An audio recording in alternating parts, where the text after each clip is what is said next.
Hi friends, எல்லோரும் எப்படி இருக்கீங்க?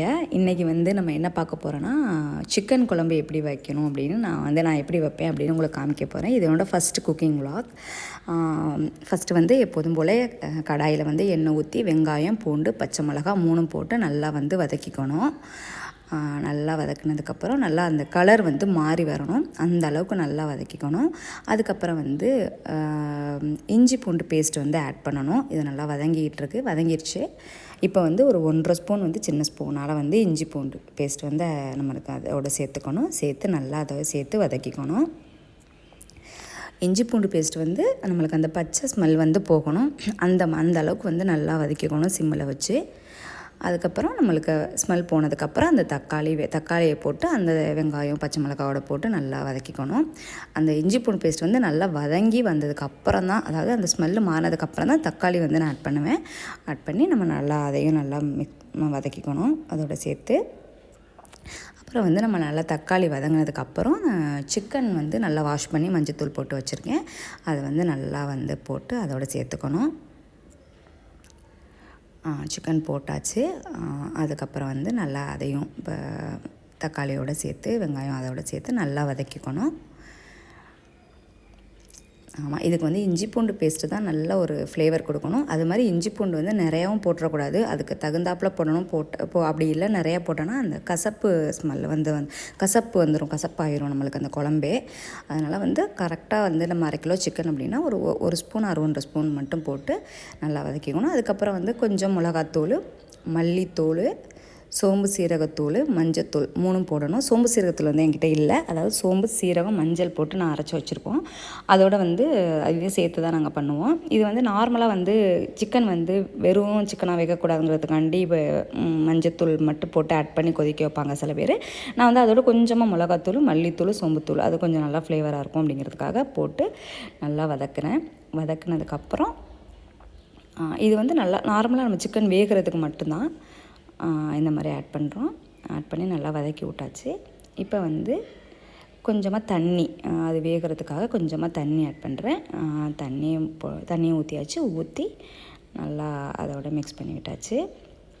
இப்போ வந்து அந்த சிக்கன் வேகணும் அப்படிங்கிறதுக்காண்டி கொஞ்சமாக வந்து உப்பு போடுறேன். இந்த அளவு உப்பு போடுறேன். நான் வந்து மோஸ்ட்லி வந்து கல் உப்பு தான் யூஸ் பண்ணுவேன், நைஸ் உப்பு யூஸ் பண்ணவே மாட்டேன். சட்னி, நம்மளுக்கு அந்த வறுவல் அந்த மாதிரி ஐட்டத்துக்கு மட்டும்தான் வந்து நைஸ் உப்பு ஆட் பண்ணுவேன். மற்ற எல்லாத்துக்குமே கல் உப்பு தான் நான் ஆட் பண்ணுவேன். இது போட்டு நல்லா இது பண்ணி விட்டாச்சு. குழம்புக்கு நான் தனியாக மறுபடியும் வந்து உப்பு போடுவேன்.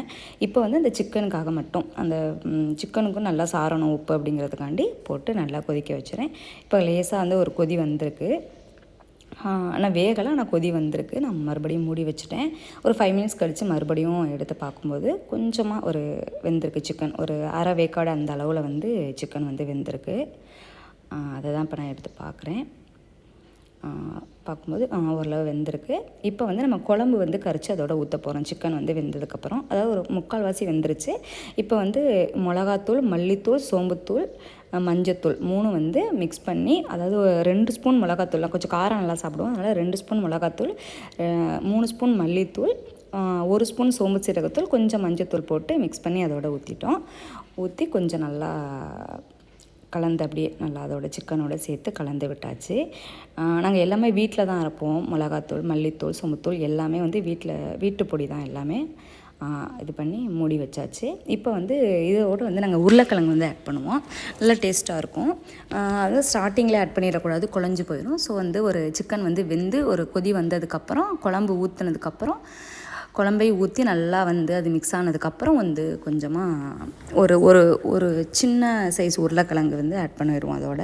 அதுக்கப்புறம் இப்போ வந்து உருளைக்கிழங்கு குழம்பு எல்லாத்துக்கும் சேர்த்து கொஞ்சமாக அதோட சாரணும் அப்படிங்கிறதுக்காக சிக்கனுக்கு முன்னாடியே போட்டோம். இப்போ வந்து கொஞ்சம் குழம்பு நல்லா கரைச்சி ஊற்றிருக்கோம்ல, அதுக்காக வந்து கல் உப்பு ஆட் பண்ணி மறுபடியும் மூடி வச்சிடுறேன். இப்போ வந்து கொஞ்சம் லேட்டாக எடுத்து பார்க்குறேன் எப்படி இருக்குன்னு. நல்லா கொதி வந்துருச்சு, எண்ணெய் திரண்டு வந்துருச்சு. இந்த அளவில் வந்து கொஞ்சமாக ரொம்ப ஊற்றிடாமல் கொஞ்சமாக தேங்காய் ஒரு 5 பல் மிக்சியில் போட்டு அரைச்சி, நீங்கள் பாலாகவும் ஊற்றிக்கலாம். ஏன்னா அந்த ஸ்மெல்லு வந்து அந்த தூள் ஸ்மெல் வரக்கூடாது அப்படிங்கிறதுக்காக கொஞ்சமாக நம்ம அது மாதிரி ஊற்றுவோம் நாங்கள். உங்களுக்கு பிடிக்கலை அப்படின்னா அதை அவாய்ட் பண்ணிக்கலாம். நான் வந்து கொஞ்சம் தூள் வந்து அதிகமாக போடுவோம் அப்படிங்கிறதுக்காக நான் கொஞ்சம் தேங்காய் வந்து அரைச்சி அதோட மிக்ஸ் பண்ணுறேன். இப்போ வந்து குழம்பு வந்து கொதிச்சிருச்சு. இப்போ வந்து வடகம் போட்டு பட்டை வடகம் போட்டு தாளிக்கிறோம். இந்த கறி வடகத்தில் வந்து நாங்கள் வீட்டில் பண்ணுறது தான். அது எல்லாமே இருக்கும் அதில். அதில் வந்து தாளிப்புக்கு தேவையான எல்லாமே அதில் இருக்கும். அதனால் வந்து வேறு எதுவுமே போட வேண்டியதில்லை. பட்டை மட்டும் எக்ஸ்ட்ரா போட்டிருக்கேன். அந்த பட்டை இலை மட்டும்தான் போட்டிருக்கேன், வேறு ஒன்றும் போடல. அது கறி வடகம் கருவேப்பிலை மூணும் வந்து போட்டு நல்லா வந்து லேசாக வந்து வதக்கி விட்டுக்கிறேன். அது நல்லா கொஞ்சம் பொரியணும் அப்படிங்கிறதுக்காக. குழம்பு வந்து சிம்மில் கொதிச்சுக்கிட்டு இருக்கு. இப்போ வந்து இதை எடுத்துகிட்டு மறுபடியும் அந்த தாளிப்பை வந்து அதோட மிக்ஸ் பண்ணியாச்சு, சேர்த்தாச்சு.